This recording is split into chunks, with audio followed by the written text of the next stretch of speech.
Vivre entre deux mondes, chapitre 5. Le monde du sens matériel et le monde du discernement spirituel. Quand le Maître a dit « Mon royaume n'est pas de ce monde », il donnait à entendre qu'il y a deux mondes. Et pourtant, la vérité est qu'il y a seulement un monde. Dieu a fait tout ce qui a été fait, et ce que Dieu n'a pas fait n'a pas été fait. Puisque Dieu est esprit, le seul monde est un monde spirituel, et le seul homme est l'homme spirituel. Alors, que voulait dire le Maître quand il a dit que son royaume n'était pas de ce monde? Et que voulons-nous dire quand nous parlons de deux mondes, comme nous l'enseigne la voie infinie? Tout d'abord, nous voulons dire qu'il y a seulement un monde et qu'il est spirituel. L'autre monde est le concept matérialiste que nous entretenons du monde spirituel. Ce n'est pas plus un monde réel que ne l'est le monde des malades mentaux. Le monde des malades mentaux est un monde vécu à l'intérieur du mental, un monde imaginaire qu'ils ont conçu. Il n'a pas plus d'existence extérieure que le concept matérialiste du monde que nous acceptons tous n'a d'existence séparée et distincte du mental. La preuve de ceci est que par le développement du discernement spirituel, nous sommes capables de voir le monde comme il est, de voir le concept matérialiste disparaître et de contempler à sa place un monde d'harmonie. L'être humain vit dans un monde de sens matériel, et ceci veut dire qu'il mesure la vie en termes de quantité, de poids et de degrés. Il accorde un pouvoir aux germes, un bon pouvoir à certains germes et un mauvais pouvoir à d'autres. Il accorde des pouvoirs de bien à certains individus et des pouvoirs de mal à d'autres individus. Il est toujours en train de conférer un pouvoir à quelqu'un ou à quelque chose. Son expérience humaine tout entière est faite d'un mélange de bien et de mal. Il donne du pouvoir à toutes sortes de choses extérieures à lui-même. Pratiquement tout ce qui est bon vient de quelqu'un d'autre ou de quelque chose d'autre, et pratiquement tout ce qui est mauvais de quelques autres personnes ou de quelques autres choses. Il est soit le bénéficiaire, soit la victime. Il est rare qu'il reconnaisse qu'il a la domination et qu'il vive à partir d'elle. À mesure que les hommes et les femmes se détournent d'un enseignement officiel et vont vers un enseignement mystique, ils commencent à renverser cela, même s'ils s'accrochent pendant longtemps à beaucoup de leurs anciens concepts. Non seulement ils commencent à donner plus de pouvoir à Dieu et moins de pouvoir au monde extérieur, mais ils donnent maintenant un pouvoir à Dieu sur le monde extérieur. Ils se tournent vers Dieu comme un pouvoir sur la maladie, et pratiquement toutes leurs prières sont pour la guérison ou pour une forme de bien-être. Par ce retournement, ils commencent peu à peu à reconnaître que même si le mal a un pouvoir, il y a quelque chose appelé Dieu ou vérité, qui dans certaines circonstances a un pouvoir sur les maux de ce monde. Ainsi commence la recherche de Dieu. Durant cette recherche, ces personnes vivent entre les deux mondes. Le monde du sens matériel, dans lequel ils donnent du pouvoir aux personnes, aux choses et aux conditions, et le monde de la prise de conscience spirituelle, où ils commencent à croire qu'il y a quelque chose de plus grand que les pouvoirs de mal extérieurs. C'est un va-et-vient, où l'on vit une partie du temps dans le monde, où l'on reconnaît le pouvoir du mental et de la matière, et l'autre partie du temps, dans le monde où Dieu est accepté comme étant le plus grand pouvoir des deux. très peu de personnes ont été capables de s'élever au-dessus des deux mondes, parce que personne ne peut le faire à moins d'avoir une révélation au-dedans de lui-même. Moïse a prouvé le non-pouvoir du Pharaon. Élie a prouvé le non-pouvoir de ses persécuteurs et le non-pouvoir de la pénurie et de la limitation. Jésus a prouvé le non-pouvoir du péché, de la maladie et de la mort. Mais la réalisation de ces saints, voyants, prophètes et instructeurs ne nous libère pas. La vérité ultime est que nous ne pouvons devenir libres que par la parole de Dieu. Pour moi, la parole de Dieu est la vérité révélée à l'intérieur et venant de mes lèvres. Mais pour vous, ce n'est qu'une mise en route de la manière par laquelle vous pouvez être libre. Elle ne peut pas vous garantir votre liberté. Peut-être aurez-vous provisoirement la santé et la liberté, mais ceci n'est pas la véritable liberté. La liberté ne peut venir que de Dieu, et cela ne peut se produire que comme une activité au-dedans de votre propre conscience. Certains de nos étudiants ont atteint leur réalisation de Dieu, et à travers cela leur liberté. Et ils ont peut-être le sentiment que c'est moi qui l'ai fait pour eux. Mais ce n'est pas moi. Ce fut la réceptivité dans leur conscience. À coup sûr, si je l'avais fait pour un, je l'aurais fait de la même façon pour chacun. Ce serait ma plus grande joie de voir chacun libre en cet instant même. Mais je n'ai pas ce pouvoir. La grâce de Dieu est à l'œuvre dans ma conscience. Et chaque étudiant la reçoit dans la mesure de sa propre préparation. C'est pour cette raison que certains étudiants ont d'extraordinaires expériences à leur première méditation, et d'autres n'en ont pas avant 5 ou 10 ans. C'est en général une expérience graduelle, parce que sans préparation intérieure, il est très difficile de recevoir la vérité d'un coup. En outre, le choc est si grand qu'il faut qu'ait lieu une transition progressive dans la conscience. Il m'a été révélé que le chemin se trouve dans ces moments de méditation où je pouvais être tranquille et réceptif à la petite voix tranquille.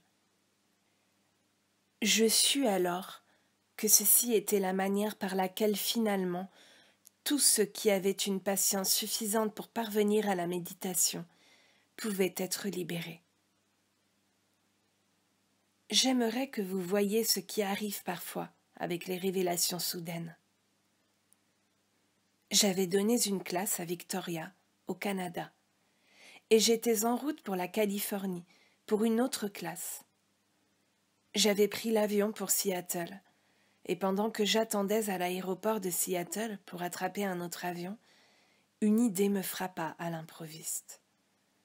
Elle était si puissante que je me mis aussitôt à écrire 1 page et demie que j'appelais « Vivre entre deux mondes ». C'était il y a 12 ans. Chaque année, j'ai pris ces pages et les ai lues.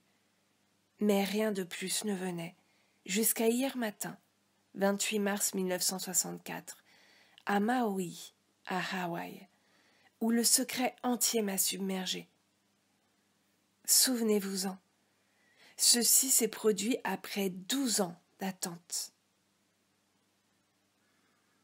La méditation ouvre la conscience et prépare la voie pour recevoir la vérité dans la conscience. La vérité est qu'il n'y a qu'un seul univers spirituel, le royaume de Dieu, qui est le même sur terre comme au ciel. En tant qu'être humain, cependant, nous ne pouvons pas contempler le ciel sur la terre avant d'avoir développé nos facultés spirituelles. Pour contempler le ciel sur la terre, nous devons développer la faculté spirituelle de discernement, qui est quelque chose d'entièrement différent d'une quelconque faculté humaine ou d'un quelconque sens physique, dont aucun ne peut témoigner de la vérité. La guérison spirituelle a à voir avec la faculté de discernement spirituel, par laquelle un individu qui a atteint une certaine mesure de cette capacité a la possibilité de voir et de déclarer « Tu es mon enfant bien-aimé, en qui je me complais. Aucune iniquité n'a touché ta maisonnée, ton âme, ton esprit ou ton corps. » Souvenez-vous que les yeux contredisent cela, les oreilles, le nez, le goût, le toucher. Tout ceci contredisent le sens spirituel.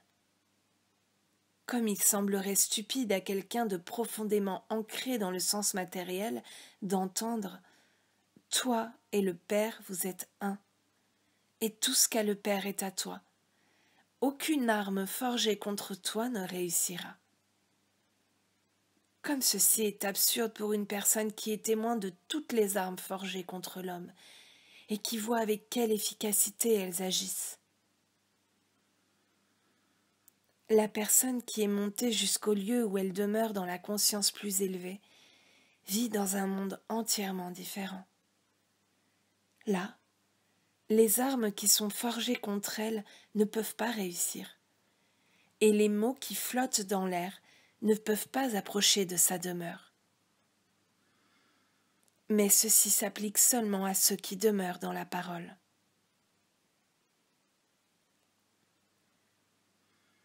Dans le monde humain, il n'y a qu'un seul mental universel.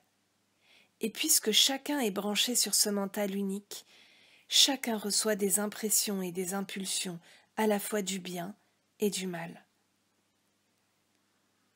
Tout ce qui est commun au mental humain universel unique est commun à nous tous.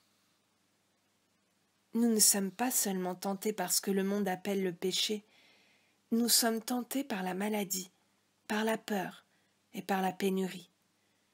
Parce que ce mental humain universel est composé de paires d'opposés, l'abondance et la pénurie, la santé et la maladie, la vie et la mort, la richesse et la pauvreté, et tous les degrés intermédiaires.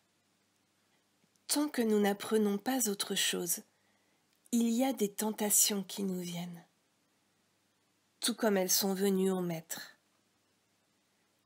Nous entendons parler des 3 tentations, mais en réalité, chaque expérience vécue par Jésus durant son ministère était une tentation. Qu'il s'agisse d'un malade mental, de gens affamés ou d'un arbre desséché. Quelle sorte de tentation? La tentation de juger d'après le sens matériel. Et que dire de la belle-mère de Pierre qui était assez vieille pour mourir? Pourquoi ne pas la laisser mourir tranquillement? Oui, en jugeant d'après le sens matériel, mais dans sa conscience élevée, ayant vu Dieu comme étant le Père, Jésus savait qu'il ne pouvait y avoir une personne matérielle. Autrement dit, la tentation de voir une vieille femme devait être réinterprétée. Le sens matériel voudrait nous convaincre que nous sommes des individus nés à un certain moment, que nous commençons à vieillir à un certain moment, et que nous commençons aussi à voir leurs capacités se détériorer à un certain moment. Mais à mesure que nous dépassons un sens matériel de la vie et que nous pensons en termes de Dieu comme étant notre individualité, nous pouvons cesser de nous inquiéter, tourner notre attention vers le travail qui est à faire aujourd'hui et contempler toutes ces autres choses à l'extérieur, apparaissant dans l'ordre qui convient. Dans cette période de vie entre 2 mondes, nous allons être appelés à faire face à des tentations. Comme à l'occasion, nous avons été appelés à faire face à des raz-de-marée à Hawaï. Dans l'univers matériel, un raz-de-marée est un pouvoir destructeur. Mais y a-t-il un univers matériel, ou bien ce raz-de-marée représente-t-il simplement un sens matériel de l'univers? N'est-ce pas la vérité que la conscience est la seule cause, la seule loi et le seul effet? Par conséquent, la conscience doit être la substance des vagues.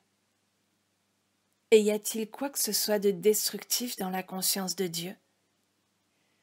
Le principe créateur de la vie pourrait-il avoir créé quoi que ce soit de destructif à l'égard de lui-même?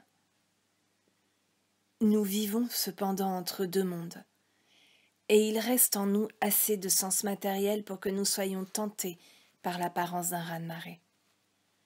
Mais il doit aussi y avoir assez d'élévation de conscience pour que nous soyons capables de nous asseoir et de réaliser. Suis-je en train d'accepter des pouvoirs extérieurs? Suis-je en train d'accepter un pouvoir dans les choses? Ou bien suis-je en train d'accepter la vérité que toute la domination m'est donnée, à moi, c'est-à-dire à la conscience individuelle?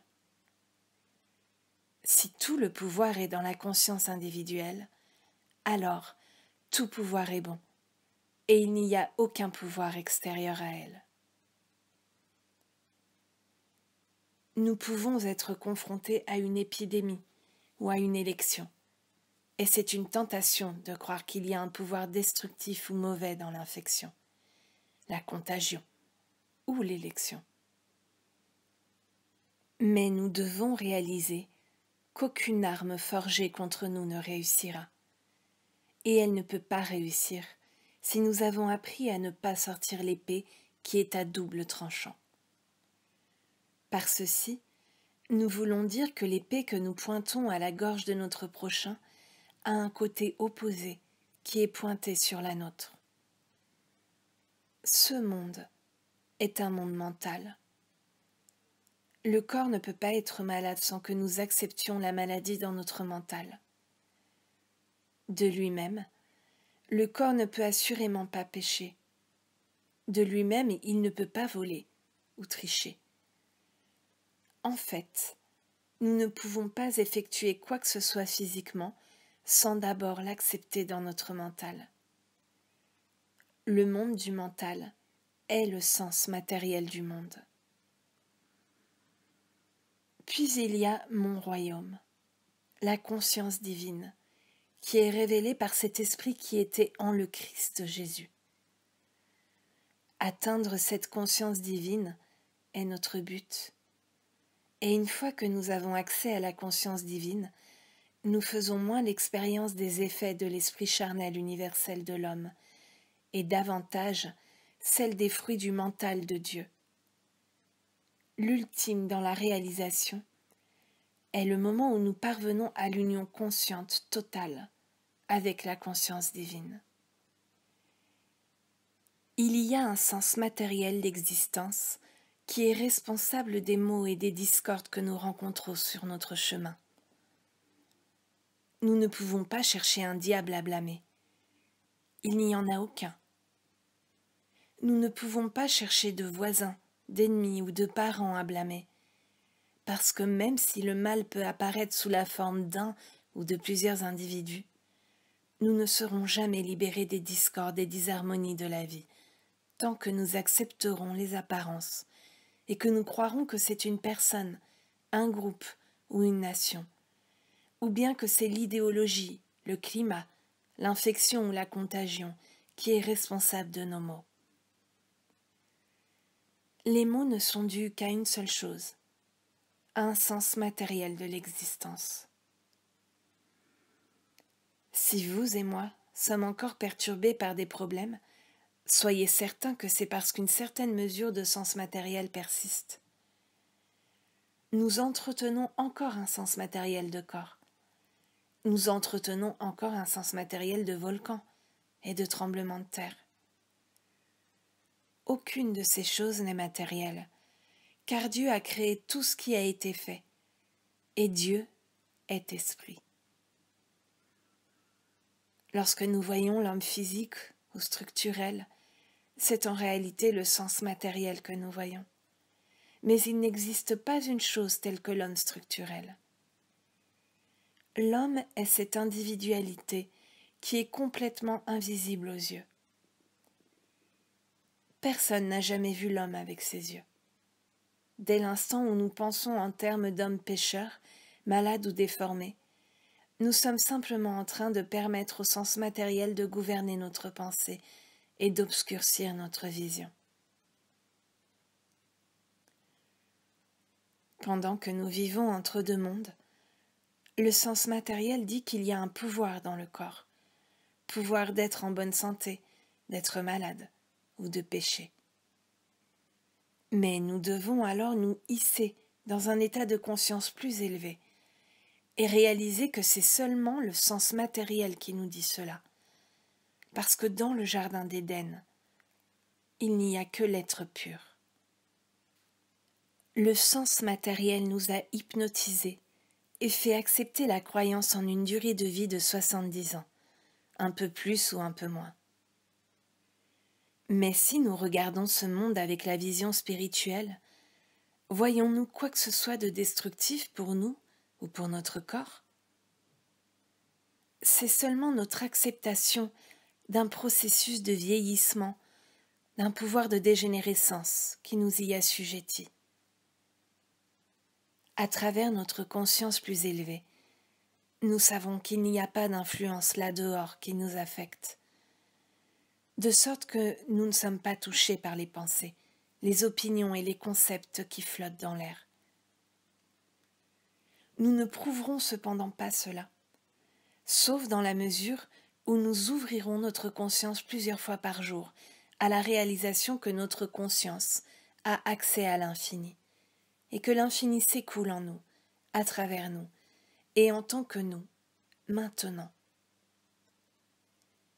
Nous bâtissons alors une conscience dans laquelle nous découvrons que l'homme vit en réalité de chaque parole de vérité qui s'écoule à travers sa conscience. Le sens matériel a affaire à des quantités et des qualités, mais le discernement spirituel n'a aucune conscience de quantité et de qualité, pas même de grande quantité et pas même de bonne qualité. Le discernement spirituel ne connaît que la totalité de l'esprit invisible. Il voit Dieu comme étant la conscience de l'être individuel. Il ne voit pas les personnes en tant que personnes, avec des qualités et des limitations à elles. Le discernement spirituel voit Dieu apparaissant en tant qu'être individuel et réalise que chaque individu a la grâce de Dieu. En jugeant selon les apparences, il se peut que cela semble ne pas être vrai. Mais souvenons-nous toujours que ce que nous voyons, entendons, goûtons, touchons ou sentons représente le sens matériel et limité des choses. Ce que nous discernons intérieurement sera toujours plus proche de la vérité. Si nous voulons faire du bien au monde, nous devons laisser tomber les prières pour la paix sur la terre, pour la victoire sur l'ennemi, la victoire de notre façon de vivre sur une autre manière de vivre, ou la victoire de notre parti politique favori. Si nous voulons être une aide pour le monde, nous devons regarder à travers les apparences, avec le pouvoir de discernement spirituel, et contempler la création divine et le gouvernement divin de l'homme et de la terre, y compris le temps qu'il fait et le climat. Vivre avec la vérité qui nous a été révélée de la nature de ce que le monde appelle le monde matériel, lequel, la révélation nous l'a montré, n'est pas du tout un monde matériel, nous aide sur la voie. Le mystère n'est pas le comment de l'apparition d'un monde matériel, mais plutôt la découverte qu'il n'est jamais apparu. Il n'y a jamais eu une deuxième création. Ce qui est appelé la deuxième création est en réalité la création illusoire des 5 sens physiques, qui voient l'horizon là où il n'y a pas d'horizon, qui voient les bords d'une route se rencontrer là où ils ne se rencontrent pas, qui voient le temps comme parfois destructeur, qui voient les germes comme parfois nuisibles, qui voit des personnes comme parfois dangereuses. Ce sens matériel constitue le monde irréel ou illusoire. Mais il n'y a pas de monde irréel ou illusoire. Il y a un sens de mal, mais il n'y a pas de mal. Le monde du sens matériel construit l'identité humaine, puis commence à s'inquiéter pour sa vie, sa santé, ses ressources, son foyer, sa compagnie. Le monde du discernement spirituel réalise : mon enfant, tu es toujours avec moi, et tout ce que j'ai est à toi. Et puis sans inquiétude, il accomplit n'importe quel travail donné à faire à chaque heure de la journée, et contemple la présence invisible qui va au-devant pour aplanir les chemins montueux. Il y a deux mondes. Le monde réel de la création de Dieu, avec Dieu s'exprimant en tant qu'être individuel, votre être et le mien, amis et ennemis, et l'autre monde, qui n'est pas un monde, mais qui est le sens matériel, qui forme ses propres concepts illusoires au sujet du monde, et nous fait ensuite agir comme des écureuils en cage. Le sens matériel nous emprisonne dans notre mental, tandis que la perception spirituelle nous permet d'ouvrir la conscience pour voir avec la sagesse de Dieu. Le sens matériel construit un univers structurel, là où il n'y a pas d'univers structurel. Le concept de beau temps et de mauvais temps, de climat néfaste et de climat sain, est un produit du sens matériel. Tout comme la théorie des microbes et l'idée de richesse et de pauvreté sont des concepts du sens matériel. Quand nous pensons en ces termes, nous sommes dans ce monde. Dès l'instant où nous commençons à reconnaître que Dieu est esprit, nous percevons alors avec le discernement spirituel, avec nos facultés spirituelles. De même que l'intelligence nous permet de voyager sans peur dans un train, parce que nous savons que les rails ne se rencontrent pas au loin, et qu'il est maintenant possible de prendre un bateau et d'aller au-delà de l'horizon, parce que nous avons appris qu'il n'y a pas d'horizon, en dépit des apparences. De même, à mesure que nos facultés spirituelles seront développées, enrichies et approfondies, nous découvrirons que chaque aspect de l'imitation commence à disparaître.